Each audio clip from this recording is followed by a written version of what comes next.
Patrick Leahy. And we welcome to our Newsmaker line our very good friend, senior fellow, great journalist, senior fellow with the Center for Immigration Studies, TODD BENSMAN. Welcome, Todd.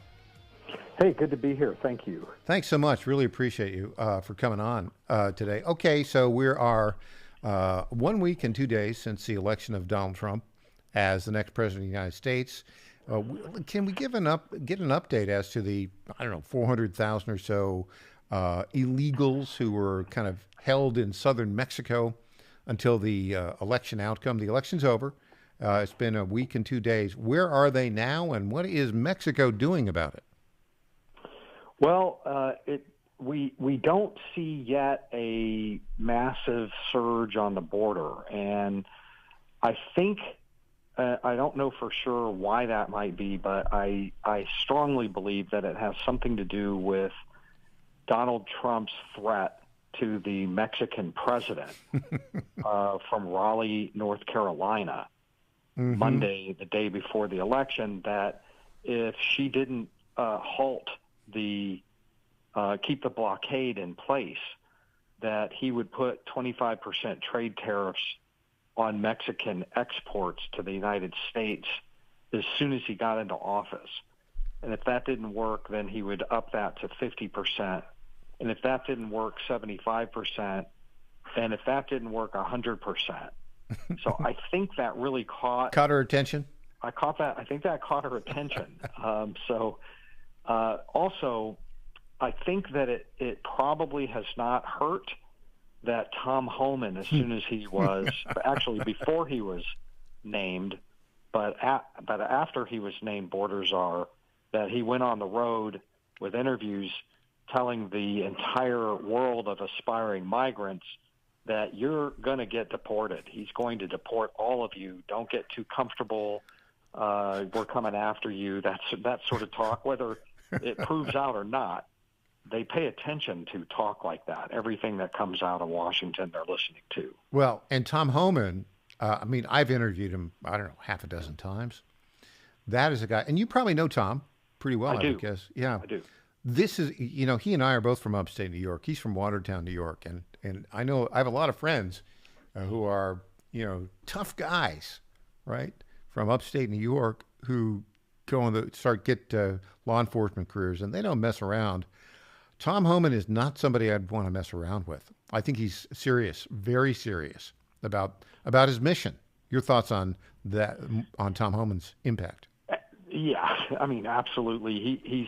He's definitely a bull in a china shop, and that's exactly why he was selected.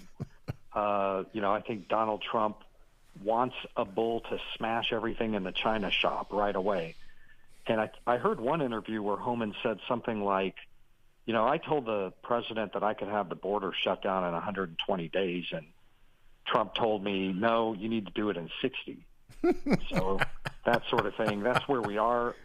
And I'm going to just tell you this, I've spent the last 3-4 years with the migrants. I've interviewed thousands of them. I wrote a whole book called Overrun based on their interviews with me. And I can tell you for sure that they listen very closely to every single pronouncement that comes out of Washington, out of people's mouths, like Tom Homan. They heard that loud and clear. That thing is probably still echoing and being played and replayed all over Spanish language media throughout the world, really. So it has an effect, In Trump 1.0, there was a phenomenon that was noticed called the Trump effect, where just his verbiage, just his language about I'm building a big, beautiful border wall, I'm going to shut everything down, you're all doomed, that sort of thing caused an incredibly steep, plummeting decline in border crossings as soon as he entered office. And it didn't last very long, mainly because he got gummed up by litigation. Every one of his policies got gummed up. It went on for months, and pretty soon they noticed that he wasn't really doing anything. The border was still kind of open.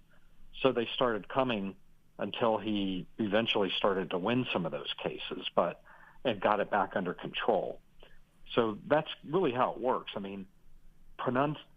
pronouncements, words have to be followed by action on the ground, and they're looking for the action. They've all got cell phones. They're all plugged in. They're all watching, what actually happens to the people up trail who push through and test it and everything. So I think Trump 2.0 is going to be more of that.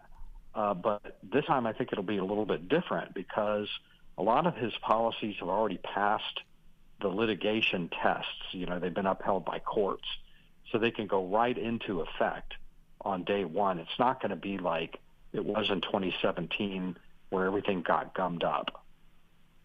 Yeah. What about you? Are you going to go back to Panama, to Mexico, to take a look at what's going on with the migrants? That's the plan.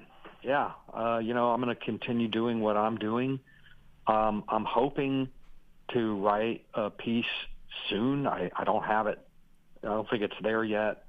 That declares the mass migration crisis emergency that I wrote a whole book about over. Really?